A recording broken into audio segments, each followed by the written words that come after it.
oportunidade de eu estar aqui, obrigado por estar conversando com vocês mais uma vez, por estar trazendo aqui para vocês um pouquinho do estudo que a gente tem feito, daquilo que a gente busca aprender ao longo do tempo, né? Quanto mais tempo nós estamos na doutrina, a sensação que eu tenho é que mais responsabilidade vem junto, né?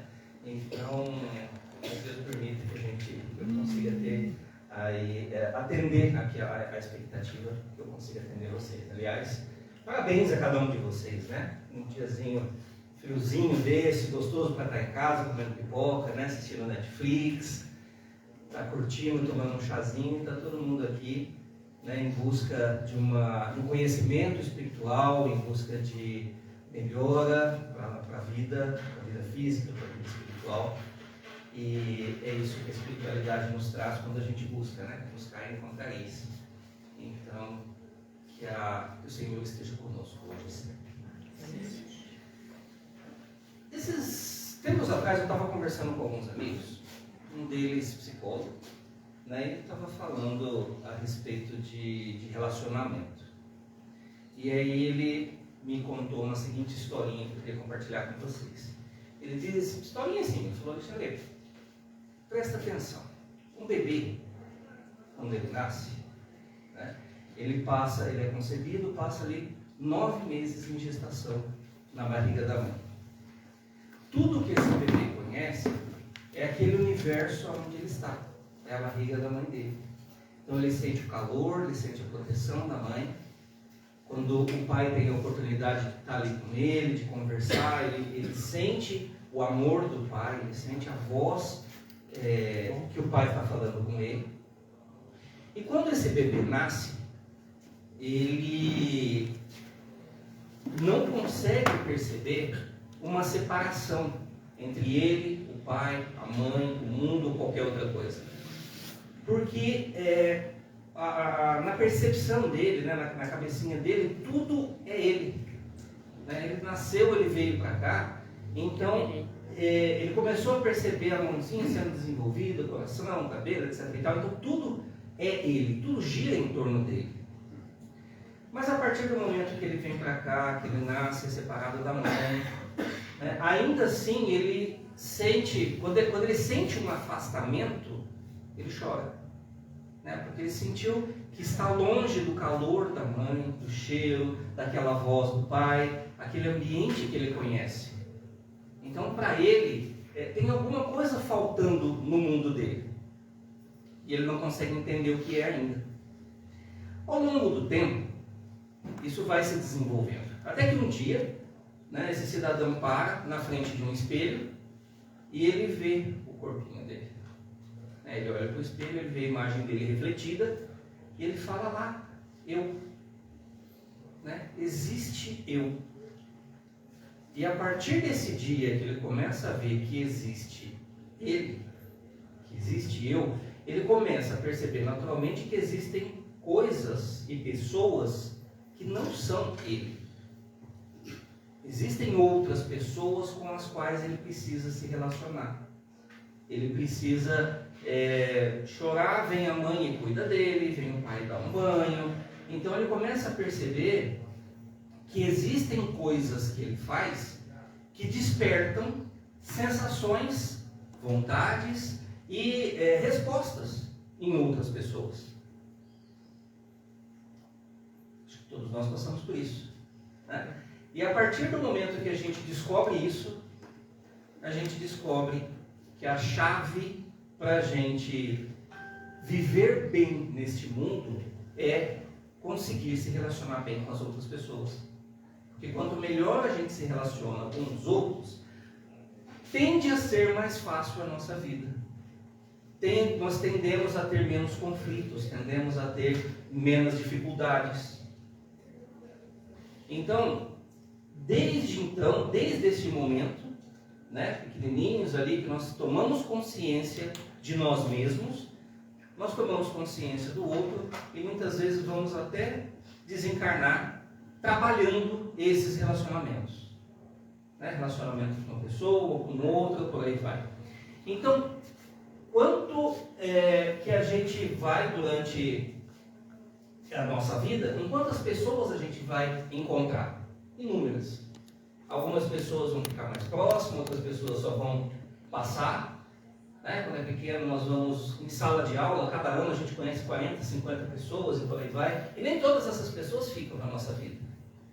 Então, a gente começa a aprender que não é com todas as pessoas que a gente precisa se relacionar da mesma forma. Certo? Então, a questão da gente começar a entender é o seguinte: nós somos seres relacionais. Certo? Nossos maiores aprendizados vêm do encontro com o outro. É quando eu vejo uma outra pessoa, eu estou numa sala de aula, num grupo de pessoas que eu vejo que todo mundo tem uma estatura menor do que a minha, eu olho e falo, eu sou alto. Porque eu comparo com as outras pessoas, eu descubro que eu sou alto. Quando eu vejo todo mundo mais fininho do que eu, assim, eu percebo que eu sou mais cheinho. Então eu começo a me definir, às vezes, pelo que eu percebo em relação às outras pessoas. Então, quanto mais a gente conhece os outros, mais nós conhecemos de nós mesmos. E a questão é, quais são as pessoas com quem nós estamos nos relacionando? Porque esses relacionamentos, eles trazem aprendizado. Eu vou aprender com cada pessoa que eu me relacionar, cada pessoa que eu encontrar na minha vida, eu vou aprender alguma coisa e pode ser que eu ensine algo para essa pessoa. Então, com quem nós vamos nos relacionar, muitas vezes é uma escolha. E aí vem aquela pergunta, Nós estamos no centro espírita, onde a gente diz que Deus é a causa primária de todas as coisas. Correto? Então, Deus não deveria ser a causa primária dos nossos relacionamentos? Será que quando eu me relaciono com as pessoas, eu coloco Deus junto a esse relacionamento, eu trago Ele para a história? Porque muitas vezes a gente precisa também ter uma percepção do nosso relacionamento com Deus. Então vamos lá. Primeiro, o que é um relacionamento? Nós temos exemplos inúmeros de pessoas que moram na mesma casa. E às vezes está lá o pai e a mãe assistindo televisão na sala, um filho assistindo televisão no quarto, o outro jogando no celular no outro quarto, e apenas temos ali uma convivência. As pessoas apenas, às vezes, dividem o mesmo espaço, mas não tem um relacionamento. Por quê? Porque o relacionamento ele exige presença, exige comunicação. Eu preciso estar falando, eu preciso me abrir, eu preciso dizer a esta pessoa o que eu estou pensando, como eu me sinto em relação a algumas situações. Eu preciso abrir um espaço para que essa pessoa fale comigo. E eu preciso aprender a respeitar, de repente, um momento que essa pessoa precisa ficar sozinha. Assim como, às vezes, eu gosto de ficar sozinho também. É importante que isso seja comunicado. Mas o que vem ao nosso caso? Então, mais do que convivência, relacionamento é construção. Eu preciso construir um relacionamento. E aí, às vezes a gente não tem facilidade de construir relacionamento, porque a gente está buscando no mundo viver bem. E não viver o bem. Não viver aquilo que os relacionamentos nos dão.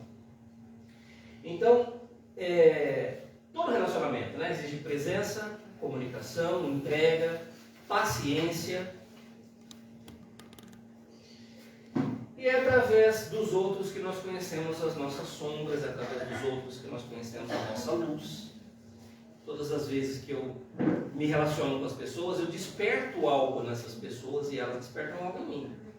Então, se de repente eu estou conversando com alguém e é natural que as pessoas me procurem quando elas têm algum problema para conversar sobre o problema dela, para falar sobre uma dificuldade que ela está enfrentando, deveria acender em mim uma luzinha, Opa, eu sou uma pessoa confiável.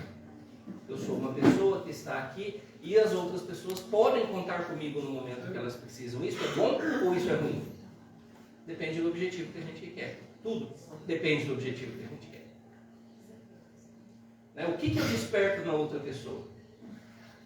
Então tem muita gente que fala, nossa, eu não tive outra oportunidade se não cometer um ato que, poxa, eu não queria ter feito. Tem um monte de pessoas que não cometeram. Elas não despertaram isso em outras pessoas.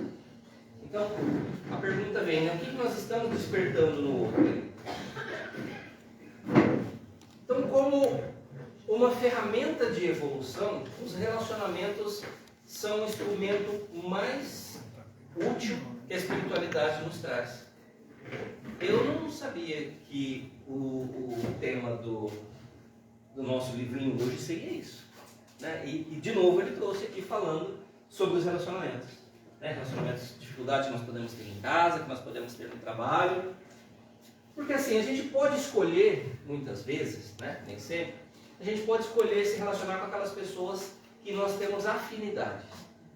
Nós temos pessoas com as quais a gente tem afinidade. Tem outras que não despertam o melhor em nós. Existem essas pessoas. Então, se ela não desperta o melhor em nós, primeiro ela já está me mostrando que tem coisas em mim que não são tão boas. Talvez eu precise cuidar. Talvez eu precise trabalhar isso. E por que ela desperta isso em mim? Primeiro porque eu tenho.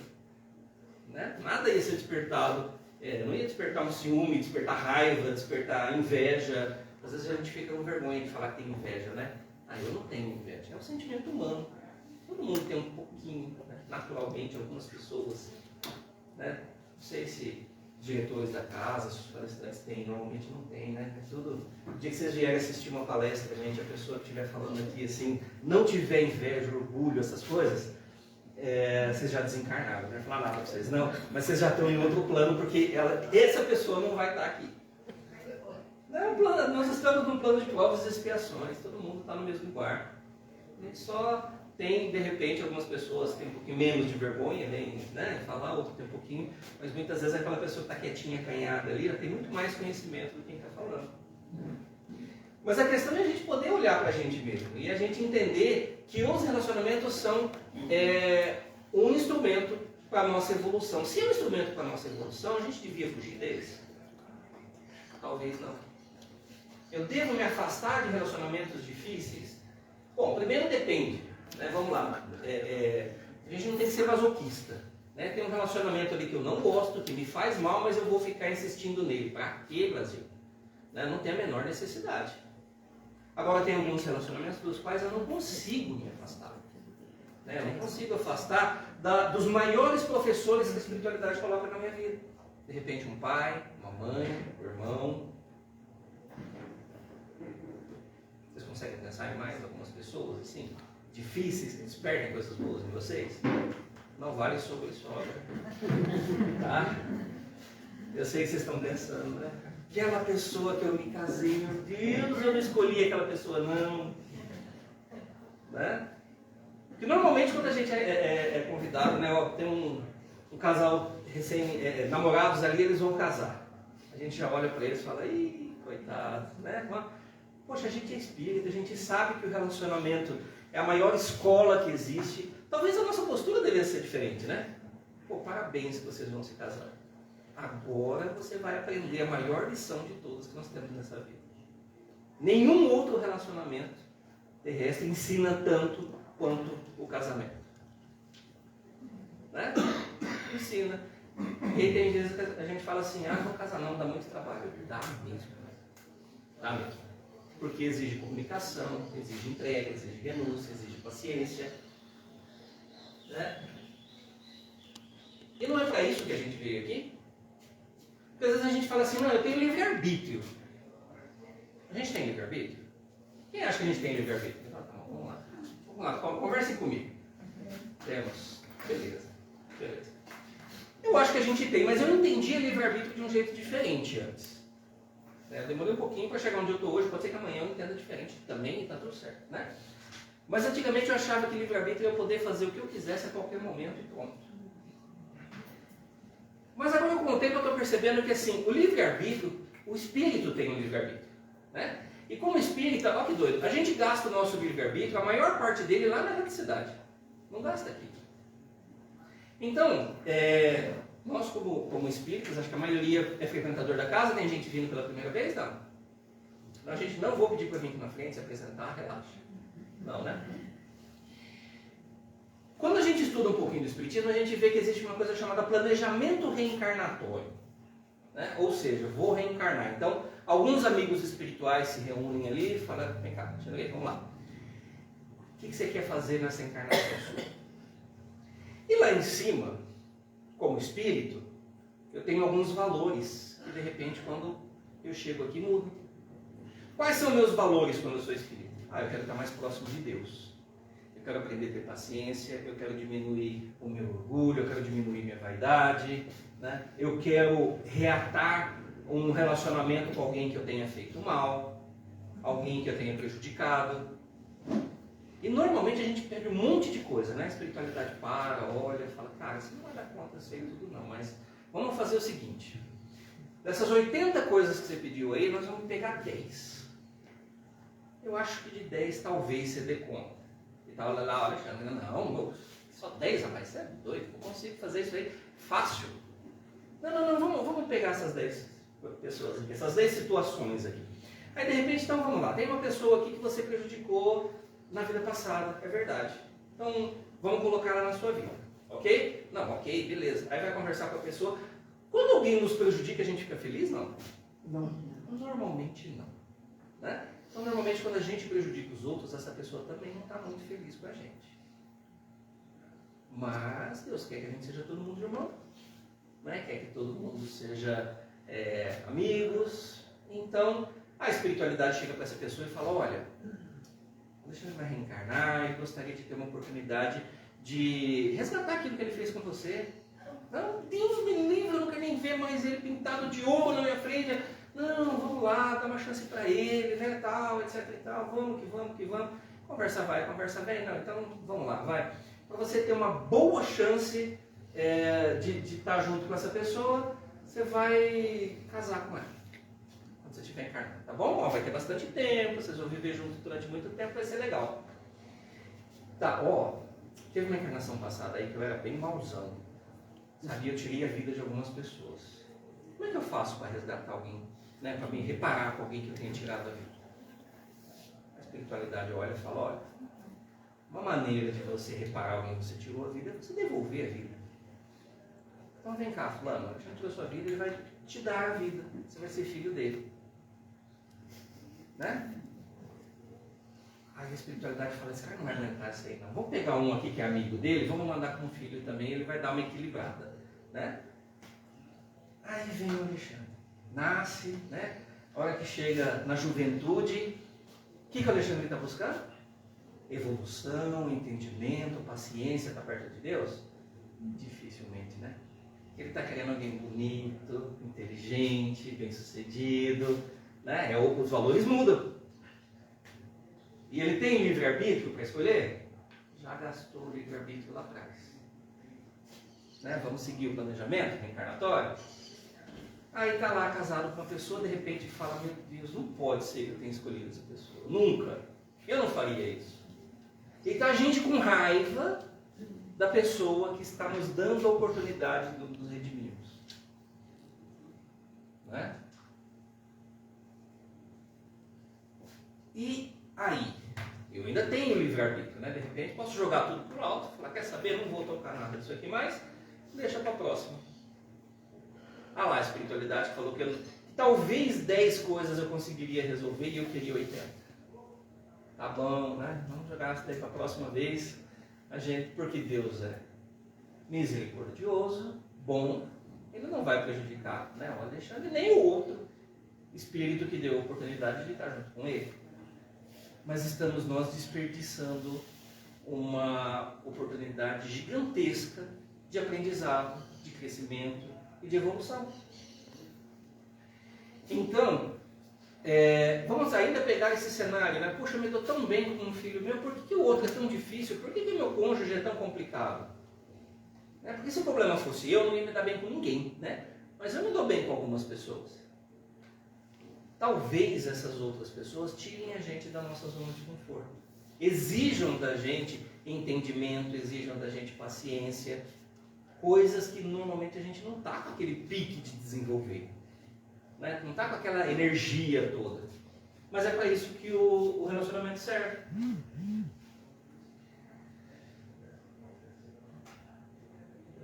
Então muitas pessoas passam na nossa vida por acaso.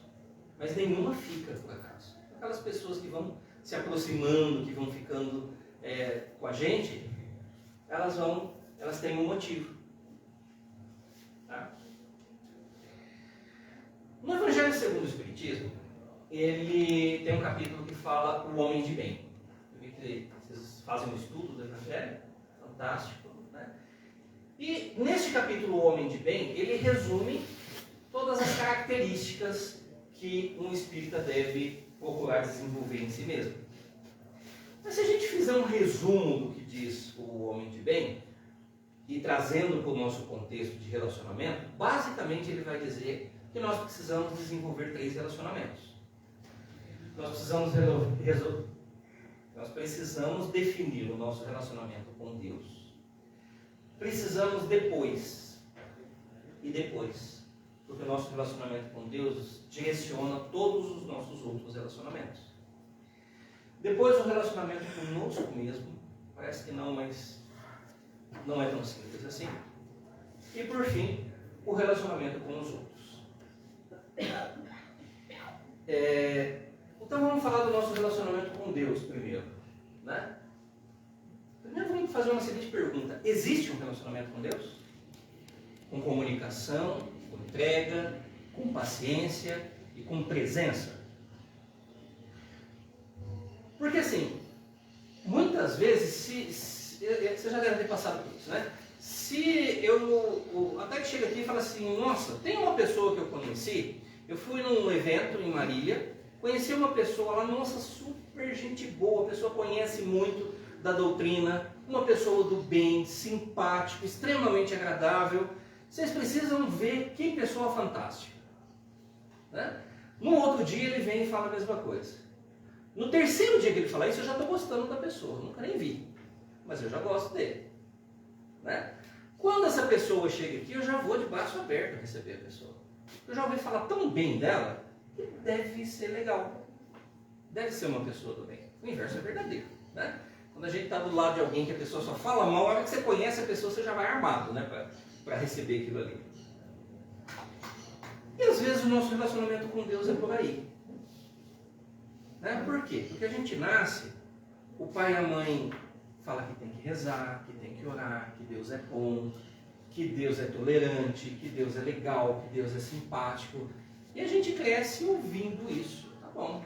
Então, o nosso relacionamento com Deus, ele nada mais é do que cultural. Todo mundo na minha família fala que Deus é legal, Deus deve ser legal.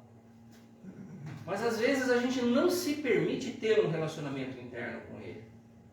E o que é ter um relacionamento interno com Ele? Primeiro, questionar tudo que a gente ouviu. Se permitir de fato ter uma conversa com Ele. Se abrir para Ele. Falar, cara, ó, tem umas coisinhas aqui que eu acho que você não vai gostar não. Preciso contar um segredo para vocês, Ele sabe. Foi Ele que fez. Então Ele conhece todas as dificuldades que nós temos. Ele sabe tudo que está dentro do nosso coração. Não precisa ter vergonha de falar com Ele. Mas é preciso ter um relacionamento. Porque é através de um relacionamento com Deus que Ele vai nos orientar, vai nos guiar e vai nos conduzir pelo melhor caminho para nós mesmos. Que nem sempre é o caminho das facilidades que a gente espera.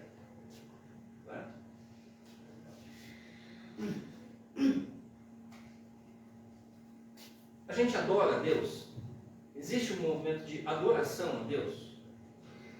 A gente já adorou trovão, a gente já adorou chuva, a gente já adorou um monte de coisa, né? Como seres humanos aí na escala evolutiva.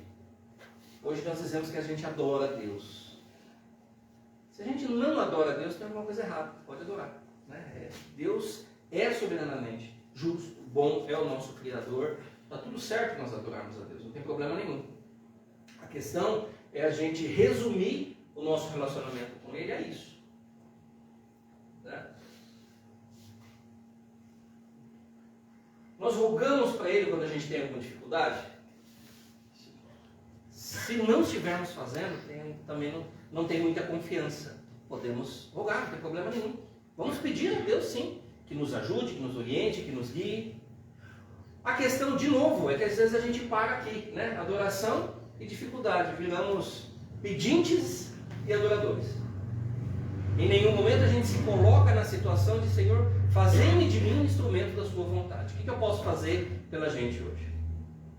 O senhor pode contar comigo para quê? Vamos lá, estou aqui, estou à sua disposição. Vamos trabalhar. Porque Deus precisa de trabalho aqui, né? Deus precisa de anjos aqui.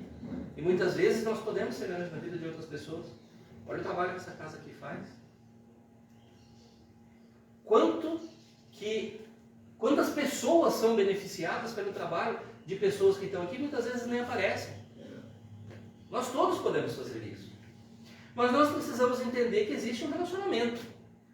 E como é que eu sei se esse relacionamento ele é cultural ou de fato eu estou construindo isso? Primeiro, uma dificuldade. Né? Quando eu estou alguma coisa ruim na minha vida, perdi um emprego, estou com um problema de saúde, ou alguém que eu gosto muito está com um problema de saúde, como é que fica a minha relação com Deus nesse momento? Eu confio nele? Ou eu estou brigando, xingando? Tem um filme do Gandhi, não sei se você tiver a oportunidade de assistir o filme do Gandhi, maravilhoso. Ele é ativista da não violência, né? De forma alguma ele vai agredir qualquer pessoa, só que ele não é submisso. Ele também não permite que as pessoas deem ordem para ele fazer aquilo que elas querem. Então tem um episódio que eles estão lá na praia, e eles estão extraindo sal do mar. Porque os ingleses queriam que eles comprassem o sal deles, e ele falou, cara, eu não vou comprar sal de você, eu não preciso comprar, eu posso fazer meu próprio sal. E está ele ali fazendo, quando chega o exército e começa a retirar as pessoas da praia. Não, vocês vão sair daqui, que vocês não podem ficar aqui, e onde é civil. E aí ele firma o pé, cruza os braços, eu não vou sair. Eu não estou fazendo nada de errado, não estou desafiando ninguém, não estou prejudicando ninguém. E aí um dos soldados que já conhecia a fama dele, né, queria de fato provocá-lo, chegou perto dele e falou, você vai sair daqui porque eu estou mandando. E dá-lhe lá uma burdoada na orelha dele. Né? Ele sente aquilo, abaixa a cabeça, de repente levanta e continua ali. Ah não, eu não vou sair. O soldado pega e bate nele de novo, uma segunda vez, bate nele uma terceira vez, esperando que ele reagisse. Para tirar dele aquela fama de não violência, etc. e tal. Eles queriam provocá-lo de uma forma para que ele caísse em contradição. E aí, chegou uma hora que ele virou para o Gandhi, o soldado virou para ele e falou assim, escuta, o que te ensinou a ser tão covarde desse jeito? E aí Gandhi olhou para ele, viu que ele estava com um crucifixo, falou, esse homem que está aí no seu peito, ele que me ensinou a não reagir, a não agredir o meu irmão. Eu não estou com raiva de você não, você deve estar só cumprindo suas ordens. Eu confesso que eu não teria essa atitude hoje, mas é uma atitude que reflete um relacionamento com Deus, presença, comunicação. E aí, talvez seja isso que a gente veio construir, né? Aprender a construir esses relacionamentos.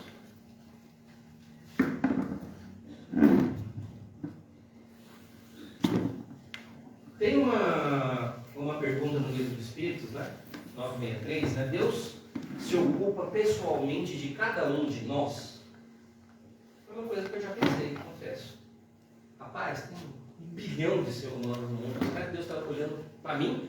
Está preocupado comigo aqui? E aí a tecnologia vem mostrando algumas coisas, né? Quando alguém pega um telefone, digita um número, ela manda uma mensagem no WhatsApp, cara, o WhatsApp me acha. Né? Seja lá onde for que essa pessoa digitou a mensagem, será que Deus não ia me achar? E o Livro dos Espíritos diz assim, ó, ele se ocupa pessoalmente de cada ser que ele criou. Então Deus está conosco. O que muitas vezes cabe a nós é estarmos ao lado dele, é ouvirmos ele em nossas vidas. E Deus fala conosco muitas vezes através de sinais, através de outras pessoas, através de uma música que eu estou ouvindo no rádio quando eu estou indo trabalhar. Muitas vezes tem uma frasezinha ali que é uma resposta de uma oração que eu coloquei.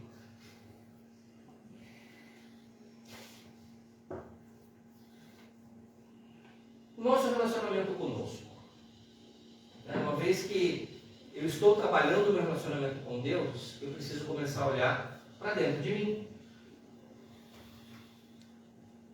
Eu preciso ter uma autovalorização, autocuidado, autoamor. Não é egoísmo a gente cuidar da gente. Né? O próprio Jesus nos disse: amai aos outros assim como vocês mesmos, assim como Jesus nos amou. Ame o outro como a ti. Ou seja, a gente só dá o que a gente tem. Se eu não tenho amor por mim mesmo, como é que eu vou amar o meu irmão? É aquela situação da pessoa que chega, da mulher que chega falando assim: você não acredita, meu marido é tão egoísta que ele foi na rua, comprou um sapato para ele e não trouxe um para mim. Você acredita num negócio desse? E aí vem a resposta, né? Quem está sendo egoísta? Ele que comprou um sapato para ele ou você que queria que ele tivesse comprado um para você? O egoísta não é aquele que pensa nele, o egoísta é aquele que quer que todo mundo pense nele antes de qualquer outra coisa. E quantas vezes a gente está sendo egoísta?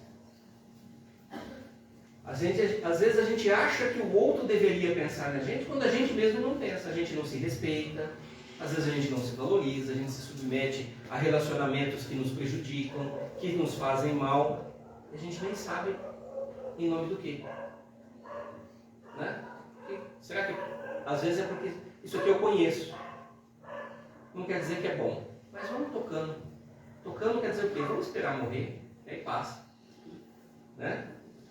Jamais Deus, Jesus, ia nos colocar num relacionamento que nos fizesse mal, que nos agredisse, que nos ferisse. Não é para isso que nós estamos aqui. Jesus disse: eu vim para que tenham vida e vida em abundância. Estamos aqui muitas vezes para resgatar algumas coisas, claro, mas é feito com amor, pelo amor de Deus. Não é sofrimento. Não estamos aqui para sofrer. É claro que sofremos. Né? Existe uma frase de João que diz que no mundo tereis aflições. 2000 anos atrás. Né? Falamos isso no nosso último bate-papo. Aí quando eu perco o emprego, eu falo: meu Deus, né? Fico lá achando que, nossa, não era esperado. É esperado, no mundo tereis aflições. Mas não quer dizer necessariamente que eu tenho que transformar isso, né, num caos. Não tenho que transformar a minha vida num problema gigantesco porque uma situação difícil se apresentou. E às vezes a gente acredita que assim, a gente não está bem, a gente não consegue se amar, se respeitar porque nós temos obsessor. Né? Muitas vezes no centro a gente vê isso, a gente tem obsessor. E o obsessor não deixa a gente fazer as coisas. Então, estudando, eu descobri uma técnica, né, contra o obsessor, que é o esgotamento do obsessor. Né? Quando eu faço o evangelho no lar, quando eu converso com um irmão necessitado, né, quando eu levo uma cesta básica para quem precisa, quando eu venho no centro fazer um trabalho de estudo, quando eu me dou para fazer o passe, eu estou fazendo tanto bem que o obsessor olha e fala: cara, não vou perder meu tempo com esse cidadão aqui não. E ele vai embora, deixa a gente em paz. Porque o obsessor normalmente entra na sua vida, na nossa vida, na minha vida, quando eu deixo, né? Porque tem espaço. Nada ocupa um espaço que já está preenchido. Então, se na nossa vida existe um relacionamento próximo com Deus, não tem espaço para aquilo que não nos vai fazer o bem. Né? A rosa perfuma primeiro a mão de quem oferta. Então, a gente tem que estar, né, olhando esse relacionamento conosco mesmo dessa maneira aqui. Meu relacionamento com os outros. O relacionamento com os outros basicamente vai pedir 3 coisas. Então vamos lá. Primeiro eu vou me relacionar com outras pessoas com a única certeza que eu já tenho: essa pessoa vai me ferir. Por quê? É imperfeito. Está em evolução. Eu sou imperfeito, estou em evolução. 2 imperfeitos juntos, claro que vai dar ruim. Em algum momento, essa pessoa vai me ferir. A partir do momento que eu entendo que essa pessoa vai me ferir, mas eu preciso me relacionar para que eu evolua, eu preciso aprender o perdão das ofensas. Quase aquela história do ninho de porco-espinho, né? Imagina, nasceu um monte de filhotinhos de porco-espinho, num frio desgramado à noite. O que eles têm que fazer? Se eles ficar longe um dos outros, vai morrer tudo de frio. Ele tem que chegar perto dos outros, né? Mas a hora que chega perto do outro, ele dá uma furadinha aqui, o outro dá uma outra espinhadinha ali, e aí a pessoa afasta. E essa é a nossa dinâmica, né? O quanto que eu tenho que me aproximar sem ferir o outro, sem permitir que o outro me fira, mas que a gente consiga fazer uma troca de calor e de alguma forma que os dois evoluam. Se eu não estiver disposto a perdoar as ofensas, a perdoar o outro, dificilmente eu vou conseguir seguir uma escala evolutiva da vida. Dificilmente eu vou conseguir retornar para a pátria espiritual e falar assim, cumprir minha missão. Porque eu não aprendi a perdoar aquela pessoa que está do meu lado. Nossa, mas eu trabalhei tanto. Eu fazia palestra, eu ia no centro todo dia, eu viajava, eu fazia missões humanitárias. E a espiritualidade vai falar assim, mas perdoou a pessoa que estava do seu lado, na sua casa?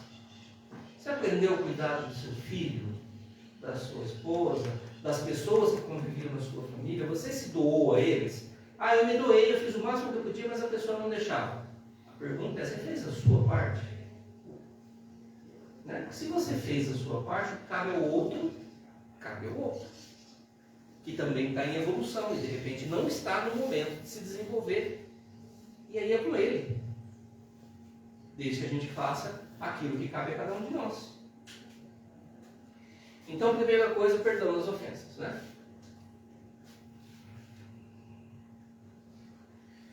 Segunda, indulgência com as imperfeições. A diferença, né, do perdão e da indulgência. A indulgência é assim, eu já sei que você vai me ferir. Mas ó, vamos lá, assim mesmo. Beleza? Eu vou tentar fazer, vou fazer o meu melhor daqui, você faz o seu melhor dali, a gente vai se estranhar em alguns momentos ali, mas faz parte da vida e segue o jogo. Se eu não tiver isso, dificilmente vou conseguir construir boas relações, não é? Diferente de eu ficar guardando ressentimentos. Olha que loucura, né? Ressentimentos. Palavra mais estranha e que muitas vezes a gente cultiva. Né? Uma pessoa nos magoa e aquilo nos fere tanto e tão fundo que quando a gente lembra dessa pessoa ou de qualquer situação parecida, a gente lembra disso com uma força tão grande que a gente volta a sentir novamente, a ressentir aquilo que nós sentimos no momento que a pessoa nos magoou.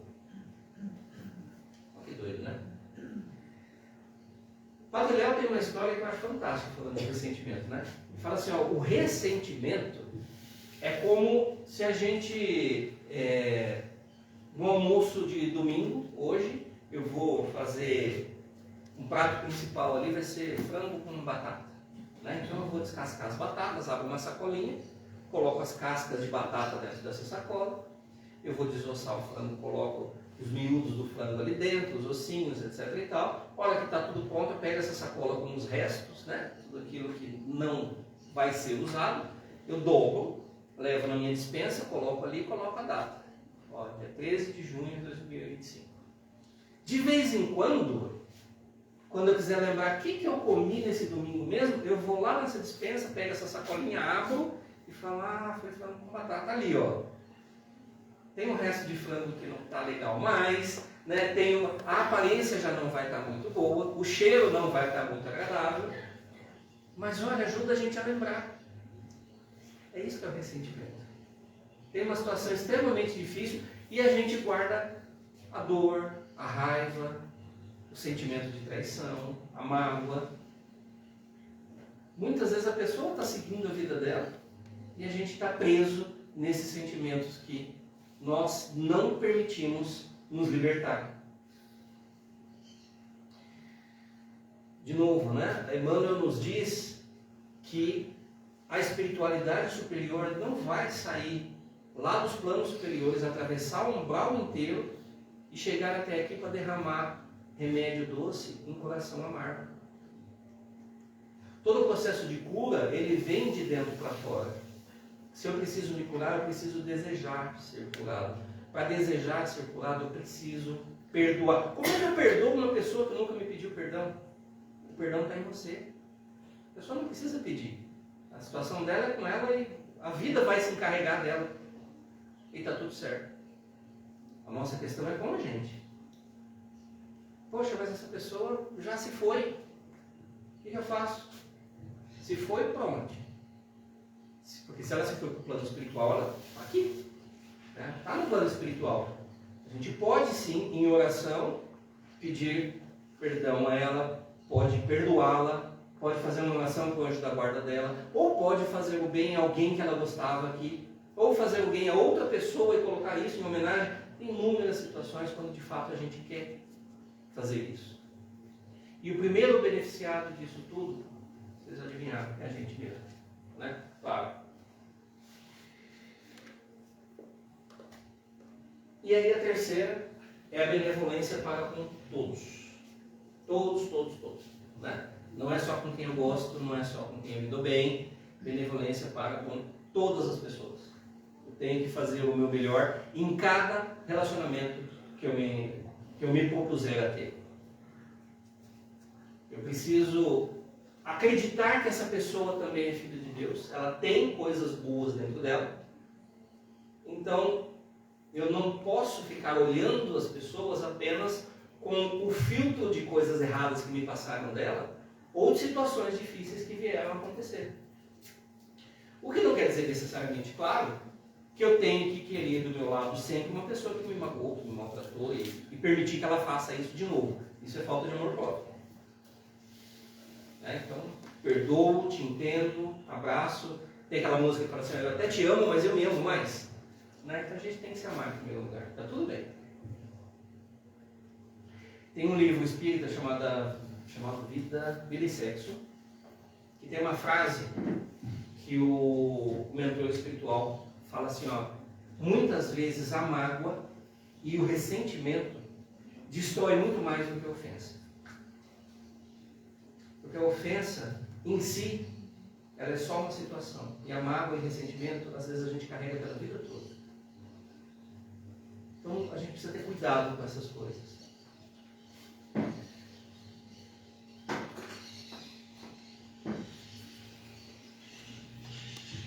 Já era isso que eu queria falar para vocês. Posso contar uma historinha só? Não gosto de historinha, né? Já tem história lá,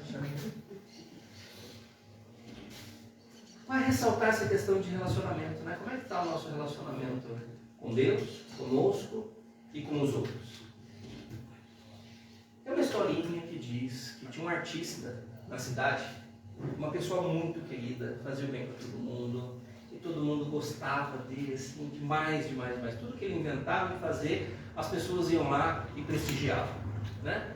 Às vezes ele inventava de fazer uma mágica, às vezes ele queria cantar, às vezes ele queria, cada hora ele queria fazer uma coisa, mas era uma pessoa tão do bem e tão bacana que tudo que ele inventava, as pessoas iam lá e estavam junto e torciam por ele e gostavam dele demais. Né? Proibido não gostar dele na cidade. Né? O cara que só fazia o bem e por aí vai. Um dia está esse cidadão caminhando e falando, o que eu vou fazer de diferente? Né? Eu já fiz praticamente de tudo que eu sei, eu já fiz aqui para as pessoas dessa cidade, e eles gostam tanto de ver as coisas que eu faço que eu preciso fazer alguma outra coisa. Né? E caminhando ali, de repente ele viu um prédio que estava em construção.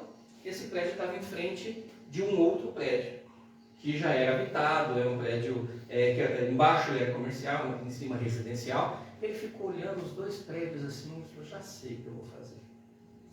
Eu vou colocar uma corda de um prédio no outro e eu vou passar andando em cima dessa corda. Eu consigo fazer isso, tenho certeza. Né? Aí foi lá, começou a treinar aquilo no chão, né? Depois colocou uma tábua um pouquinho mais alta e foi, ele pegou confiança e falou, já sei, vou fazer isso. Anunciou para a cidade inteira. Gente, dia 13 de junho de 2025, 5 horas da tarde, eu vou lá, ficar lá perto da Casa da Prece, esses prédios, tá? Eu vou fazer, se preparem, vai ser o maior evento que eu já fiz e eu gostaria que todos vocês estivessem lá. Né? Adivinha, lotou. Estava todo mundo ali, aquela empolgação, e o pessoal olhava e ele falava, não, mas eu não vou fazer aqui do primeiro andar não, isso aqui é muito fácil, tá?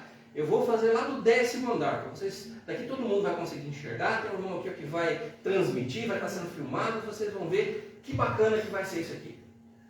Então, legal, todo mundo, vocês acreditam que eu consigo fazer isso aí? Todo mundo, a gente acredita, a gente torce por você é demais, você é o cara. Não, porque se vocês acharem que eu não consigo, talvez eu não consiga também. Não, você consegue, todo mundo, né? Aquela torcida, você consegue. Beleza, então eu vou lá. Ele foi, chegou, subiu ali, olhou, cara, acho que dá, né? Treinei pra caramba, o pessoal tá todo mundo torcendo por mim, eu vou fazer. Aí foi lá, colocou um pezinho na frente do outro, foi caminhando. Chegou ali no meio, bateu aquele vento um pouquinho mais forte, né? Ele deu uma balançada, chacoalhou um pouquinho, mas opa, tô firme, eu sei o que eu tô fazendo. Não sei o que eu estou fazendo, pai, todo mundo confia em mim, eu consigo.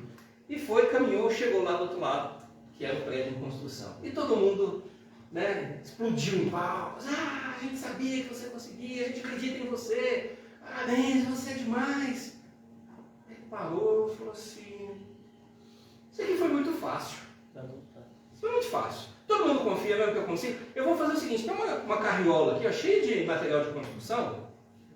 Eu vou atravessar de volta agora, mas levando essa carriola pesada. Vocês acreditam que eu consigo? Nossa, claro que a gente acredita, confia em você. Você, né, e vai, todo mundo batendo palma. Ele pegou a carriola e foi, mas agora estava mais difícil, né? Porque além do equilíbrio dele, ele tinha que equilibrar a carriola cheia de entulho de construção, ferramenta, aquela coisa ali. Ele foi e tal, deu umas 2 chacoalhadas e todo mundo, não, vai, acredito em você, você consegue. E ele foi e conseguiu chegar do outro lado. Na hora que ele chegou, todo mundo aplaudiu ao máximo, bacana.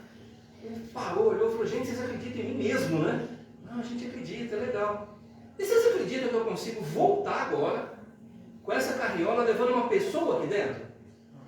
Ah, lógico que a gente acredita, rapaz, a gente acredita, você é demais, você é o cara. E todo mundo, acredito. E tinha uma senhorinha lá, que era a mais animada de todas, né? Acredito em você, vai lá, vai lá. Não, a senhora acredita? Eu acredito. Então vem aqui na carriola, fazendo um favor. Ela, não, ir na carriola, eu não vou não. Mas peraí, a senhora não acredita que eu consigo? Não, acreditar, eu acredito em você, confio, mas entrar na carriola junto com você, eu não vou entrar não. Será que a gente está entrando na carriola de Deus? Às vezes Deus está fazendo isso com a gente. Porque acreditar nele quando nada nos afeta é fácil. Acreditar nele quando a gente olha e vê o fim do caminho é muito simples. Mas e quando Deus fala assim, ó, sobe aqui na carriola, a gente vai passar por um pedacinho que é extremamente estreito, mas pode confiar em mim, você não confia? Deus faz isso com a gente muitas vezes. Pode ser que esteja fazendo nesse momento com alguém aqui. Então confia. Confia em Deus. Obrigado, gente. Boa tarde. Deus abençoe.